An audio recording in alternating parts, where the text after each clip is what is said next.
Bueno, lo prometido es deuda y ya está con nosotros Sara Tajuelo. Ella es autora del libro La voz de las almas silenciadas, una mirada al interior de las personas mayores en residencias. Buenas noches, Sara, Hola, ¿qué tal buenas estás? noches. Bien, gracias.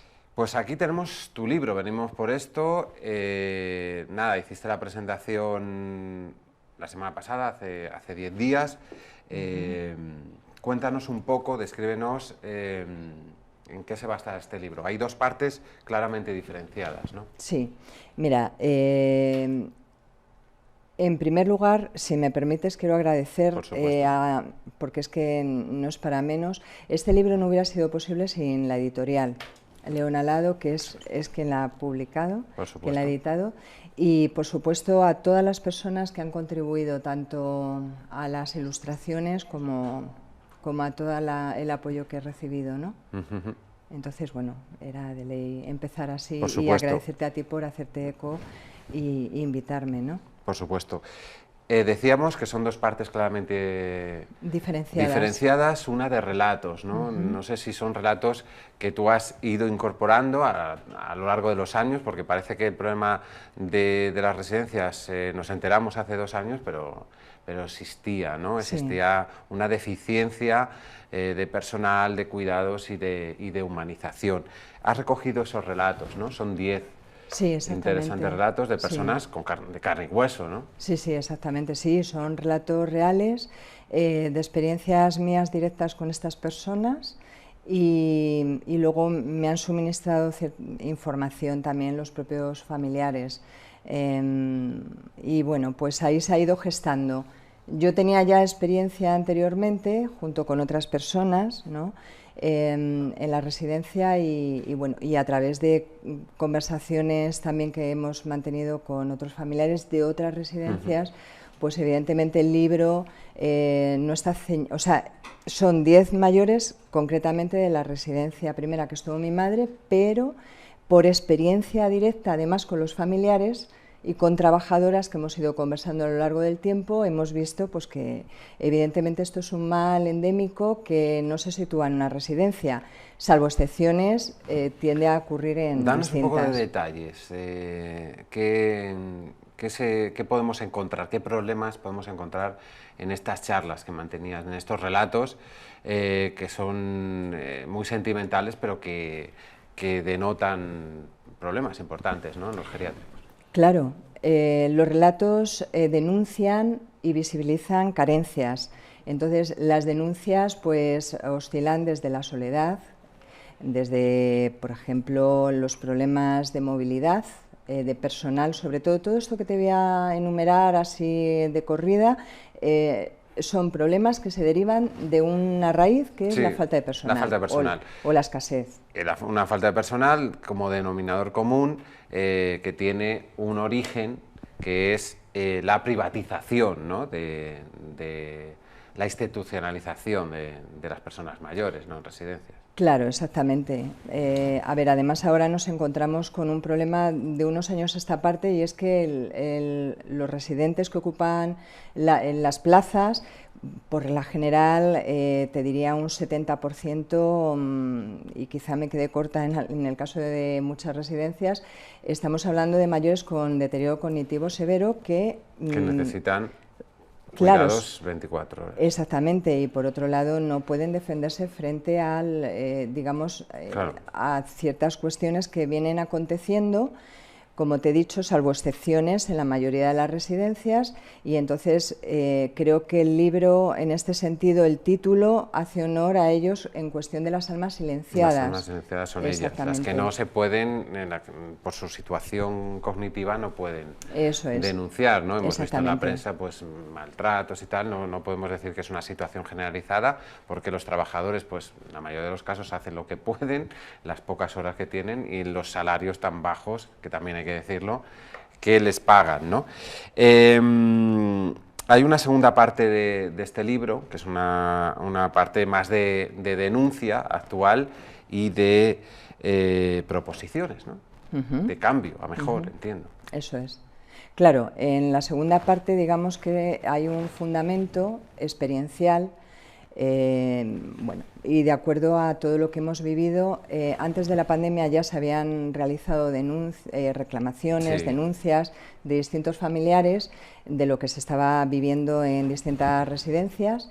Y bueno, pues todo esto durante la pandemia pues se vio que, digamos que salió a la superficie algo que estaba ya previsto que pasara en el caso de que llegara a una situación obviamente extrema. Obviamente nosotros no podíamos vaticinar que hubiera habido, o sea, que fuera a venir una pandemia como lo que nos ha sucedido, pero sí sabíamos que la escasez de personal, la escasez muchas veces de medios técnicos, pero vamos, ya te digo, fundamentalmente humanos, iba a poner en peligro también. Exactamente todo lo que ha acontecido. O sea, la pandemia nos ha cogido no solamente con una cuestión del COVID, sino con una cuestión sin solucionar.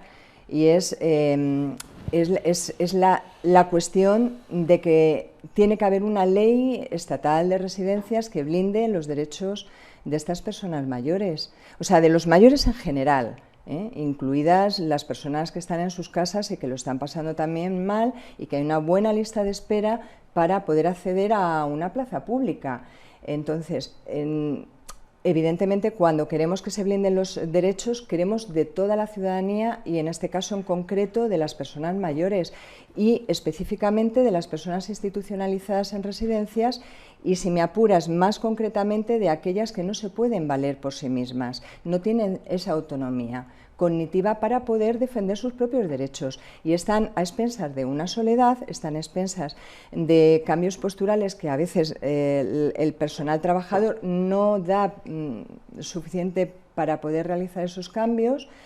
Imagínate ya desde por la mañana que se les empieza a asear y nos encontramos con unas carencias que bueno, que yo creo derivan en problemas, infecciones y enfermedades futuras, claro. Exactamente, úlceras por presión, etcétera. Y que reducen la esperanza de vida de las personas.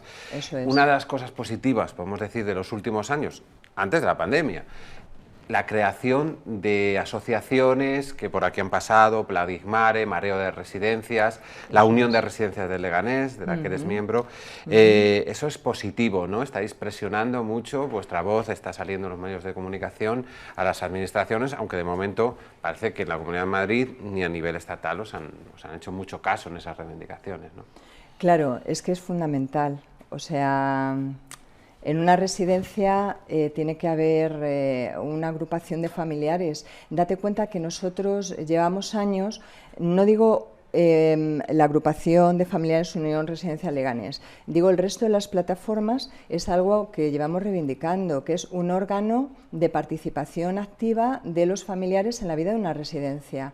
O sea, pero es que es de claro, cajón. Igual que existen las AMPAs, pues en las escuelas necesitaríamos pues una representatividad, ¿no? Exactamente, eso es. Que os pidan permiso para ciertas cuestiones o por lo menos consejo, ¿no?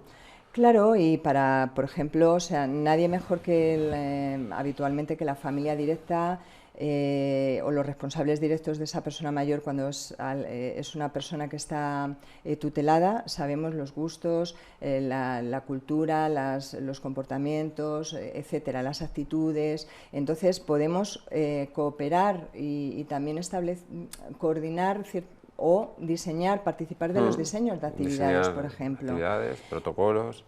Te pongo ese ejemplo como te podría poner otros muchos, pero sin embargo eso ahora mismo sigue sin estar resuelto, esa cuestión, y me consta que eso ya no tiene que ver con las direcciones de las residencias, en este caso con las empresas, y tiene que ver con una cuestión administrativa pura y dura, ¿no? También, ya centrándonos en la pandemia, en esa primera parte, en esos primeros 3 meses en los que, según datos oficiales, 8.000 personas fallecieron en las residencias, la mayoría por COVID, pedís que se reabra, y aquí estuvo el exconsejero Alberto Reyero, de Políticas Sociales en aquel momento, de Ciudadanos, que también pide lo mismo, que se reabra la comisión de investigación en la Asamblea de Madrid, que fue cerrada pues justo hace un año, cuando la presidenta Ayuso consiguió la mayoría para gobernar, ¿no? Ella en solitario.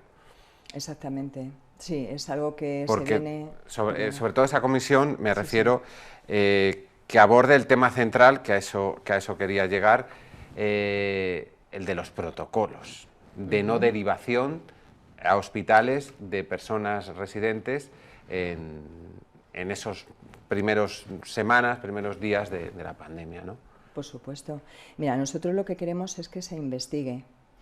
Es muy complicado por dos motivos. Una es cerrar el duelo. Un familiar, sin saber evidentemente en qué circunstancias aconteció el fallecimiento de su padre, de su madre, de su persona mayor, de su residente, es complicado que esa herida se cierre. No digo que sea imposible, pero es complicado, porque la conciencia tiende a buscar digamos, una comprensión sobre el hecho. Claro. Para intentar que eso se cierre. Claro. Entonces, por un lado eso, y por otro lado, si no se investiga, no hay garantía de que esta situación de vulneración de los derechos humanos se vuelva a repetir. Sí, sí, la sensación de impunidad, ¿no? que queda siempre. Claro. Otro de los dramas, que es verdad que pues sucedió durante, pongamos, unas semanas, un mes, 40 días, pero algo que se ha ido arrastrando durante casi estos 2 años ha sido el incremento de la soledad de las personas mayores en residencias por los protocolos que las impedían ver a familiares o que estaban muy restringidos, todos hemos visto con parapetos y con muchas medidas de seguridad, por otro lado pues también comprensibles. Esto ha perjudicado, tú que tienes a un familiar, pero también que conoces el asunto, ha perjudicado pues la capacidad cognitiva y de todas estas personas, ¿no? Y de interacción social tan necesaria. Claro, mira, ha perjudicado sobre lo que tú estás comentando y ha perjudicado también en una cosa muy concreta que te voy a decir. Las inspecciones habitualmente son tan mínimas que los familiares éramos los ojos de aquellos residentes que no podían tomar cartas en el asunto frente a los atropellos que estaban viviendo. Y yo siempre insisto, esos atropellos tienen que ver con una ausencia o escasez de personal. Entonces, desde el momento en que se cierran las residencias y luego se reabren, pero se reabren con cierres, aperturas... Sí, con claro. Cierres por brotes y tal, cada 2 por 3. Exactamente, o sea, hay una parte de comprensión en todo eso en un inicio, ponte en la primera ola, pero luego posteriormente, o sea, que veíamos las plazas de toros que se hacían conciertos, bueno, un largo etcétera, porque no quiero tampoco las terrazas, alargar etcétera, mucho, etcétera. Exactamente, alargar mucho, o sea, no entendíamos cómo es posible, porque claro, ser personas vulnerables no solamente hay que defender o hacer de escudo, ¿no?, frente a un COVID.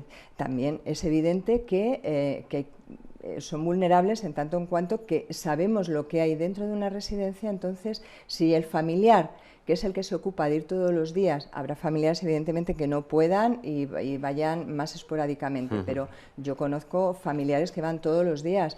Aparte de la relación emocional que el mayor estaba acostumbrado y que le echa de menos en falta, aparte de eso, o sea, también la labor cubría, de inspección y de queja. Oiga, claro, usted que no han traído los pañales suficientes, oiga usted que mi madre, mi abuela está deshidratada, oiga usted que tiene una llaga y no está siendo curada. Por ejemplo, hablo de Dario, no sé si me puedes aportar alguna más. No, por supuesto. Mira, nosotros presentamos, de hecho, en plena pandemia, un informe de úlceras por presión a la Administración de distintas residencias, que nos llegaban fotografías. Luego, aparte, llegaban fotografías también de hospitales, pero eso ya es otra cuestión muy relacionada con el tema del deterioro cognitivo severo. Sí, que no sí, se pueden hacer movilizaciones ellos por sí mismos, eso es. Pero evidentemente nosotros lo presentamos, ese informe, sencillamente intentando que se habilitara un espacio en las residencias de la Comunidad de Madrid, no en 2, porque esto llegaban quejas de distintos lugares, que se habilitara para poder, poder ver esas lesiones, cómo era el avance, porque pedías una fotografía y automáticamente con la Ley de Protección de Datos, y tú decías, pero ¿cómo es posible si lo está pidiendo un hijo o lo está pidiendo una esposa de su marido? ¿Viste? Pero bueno, pues estaba como esa parte de justificación o normativa, me da igual, pero que queda en desprotección totalmente la otra parte, que es en este caso el usuario, ¿no? Totalmente. ¿Cómo están ahora las residencias? Hemos conocido que después de la retirada de las mascarillas, la comunidad ha lanzado un nuevo protocolo en el que se relajan un poco las medidas, ya no va a haber cribados, las mascarillas solo para trabajadores y visitantes, no para residentes, de forma, por supuesto, opcional, que quiera. ¿Cómo estáis viendo actualmente las residencias? Mira, los datos que nos llegan, la información que nos suministran no solamente trabajadores, sino también, o sea, familiares, sino también trabajadoras, es prácticamente la misma, o sea, no ha cambiado en tanto en cuanto sigue existiendo la misma escasez de personal. Igual. Claro, y desde el punto de vista también, luego, todo eso ocasiona muchísimas dificultades, lesiones. Me estoy acordando de que ese personal, aparte de que hubo en algunos momentos hasta un 30 o un 40% de personal de baja, muchos se iban a hospitales porque reclamaban enfermeros y enfermeras en hospitales y, claro, pagaban más en hospitales, con lo cual se iban, claro. Y hubo algunos momentos que la Administración reclamó urgentemente por cualquier vía y bolsa de empleo personales para residencias, ya no solo gericultores, sino cualquiera que tuviera mínimos conocimientos de cuidados, ¿no? Claro. Se contrató incluso sin titulación en algunos momentos. Claro, exactamente. Y ese es el problema, persiste, incluso agravado quizá, ¿no? Porque sí, claro. Se han ido muchos hospitales. Claro, es que todo esto está en relación también con lo que venimos sufriendo durante tantos años. Es verdad que la comunidad, en la sanidad en los pública, últimos ¿no? meses la comunidad nos ha informado, bueno, y lo hemos visto reflejado, que han firmado una serie de acuerdos por el que se subían los ratios y vendían. Hemos subido los ratios y hemos subido la aportación de dinero que se paga, ¿no?, por residente, pues en aquellas que están externalizadas, ¿no? ¿Esto habéis visto algún cambio en este sentido? Entra en vigor a partir de julio. Entra en vigor todavía a partir de julio. Vale, pues julio. Os preguntaremos entonces. Para terminar, Sara, algo que también nos gusta preguntar a las personas que conocen sobre estos asuntos. ¿Cuál es vuestro modelo de residencia futura, vuestro modelo de convivencia de las personas mayores? ¿Tiene que ser institucionalizado, como el que estamos hablando en todo momento, o la sociedad y la administración tiene que abrirse a otros modelos más nórdicos, más de pequeñas convivencias en pisos, del cohousing que se llamaba? Mira, nos queda muy poco tiempo para poderte comentar, ¿no?, lo que viene en el epílogo. Pero yo te lo sintetizaría de un modo, y es que el modelo que sea tiene que tener en cuenta en su diseño a las trabajadoras, a los familiares, porque somos el estudio de campo, por así decirlo. O sea, una cosa es elaborar un modelo desde los despachos, totalmente ajeno de una realidad que, te digo, o sea, es sorprendente esto que te comento, pero yo me he encontrado médicos especialistas, médicos de primaria que yo he conversado, y hay un desconocimiento en cierta forma, no digo todos, ni tampoco quiero generalizar, pero me sorprende. Entonces yo creo que hay que abrir las residencias en ese sentido y que se conozca lo que está sucediendo y entre todos poder mejorarlo, pero es inviable que pueda existir un modelo que no sea una reiteración, una repetición de los que ya venimos conociendo, que desde luego están fracasados totalmente. Es inviable si el personal gerocultor, las TCAEs, médicos geriatras, incluso comités de ética asistencial no participan. Y desde luego, por supuesto, si estamos hablando de un blindaje de los derechos humanos de las personas mayores, en concreto en residencias, es obvio que se tienen que construir residencias públicas de gestión directa. Lo que no puede ser es que esté pasando, que se está derivando y el interés principal no está siendo el mayor, en este caso, no la persona. En la Comunidad de Madrid, claro, está el dinero por encima de las personas. En la ¿no? Comunidad de Madrid estamos hablando del 70% de pues mira, hay 25 residentes. Hay 25 residencias de gestión pública directa. Sí, sí, sí. Y luego hay otras 400 y pico claro, están repartidas diferentes modelos, externalización, etcétera, ¿no? Eso es. Por último, ¿crees, Sara, que también existe, aparte de estos problemas de administración, de la falta de empatía, de la falta de comunicación con los familiares para tomar decisiones, también un problema social en la sociedad actual, que se idolatra la juventud y pues se estigmatiza a la vejez como algo no productivo y se le aparta? ¿Crees que también la base de estos problemas es social? Es social, indudablemente, o sea, porque este problema también nos lo estamos encontrando de un tiempo a esta parte en los hospitales. También es cierto que la sanidad pública ha ido en deterioro, pero sí bien es cierto que hay una falta como de considerar la esencia humana que hay detrás de ese cuerpo y mente deteriorada. Para mí, desde luego, la experiencia vital de este libro. Claro, o sea, la experiencia de muchísimas personas que han vivido muchísimos años y seguramente han pasado por cuestiones y han salido adelante que nosotros no conocemos, claro. Claro, entonces, desde luego que, a ver, habrá de todo, ¿no? Pero evidentemente sí que hay una amplia mayoría que le volteamos la cara a la finitud y a la muerte, o sea, la vejez en este caso, la muerte y lo desconocido de lo que podrá venir después. Entonces yo creo que sí que es importante que haya un cuestionamiento de fondo y que no se huya de eso. O sea, en una residencia a veces sucede, no te digo en todas, pero sí por lo que conversamos con personas que están bien cognitivamente, desaparecen sus compañeros de mesa y no saben por qué ha sido. Se enteran al paso del tiempo. Ni les informa. En muchas ocasiones no se informa, y si se informa es como que falta como ahí les infantilizan, no les cuentan. Sí, es como no te digo un ocultamiento, pero sí que sería interesante como hacer un tratamiento de la cuestión en sí, o sea, de que puede haber una formación también, suponte en duelo, en asistencia, dentro y fuera de personas de las residencias, esa sensibilización dentro y fuera de la residencia. Exactamente, claro. Pues muchas gracias, Sara Tajuela, autora de este libro, La voz de las almas silenciadas. ¿Dónde lo podemos encontrar? Bueno, podéis encontrarlo pues en Leganés, en muchas librerías, y luego en Traficantes de Sueños también. La librería.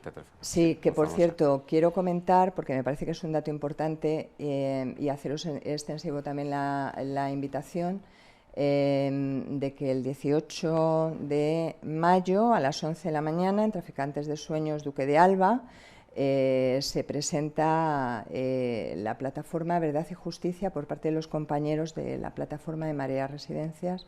Creo que es un acto simbólico y me parece muy importante. Pues, la reapertura de esa comisión de investigación y de que no queden impunes pues esos supuestos maltratos sometidos a los mayores en la primera ola de la pandemia, y supongo que antes y después. Y si me permites, en la web de León Alado, si se busca en Google, ahí perfectamente se puede pedir. Que es la editorial de La voz de las almas silenciadas. Muchas gracias, Sara Tajuela, por acudir al programa y contarnos todas estas experiencias que se recogen en este maravilloso libro.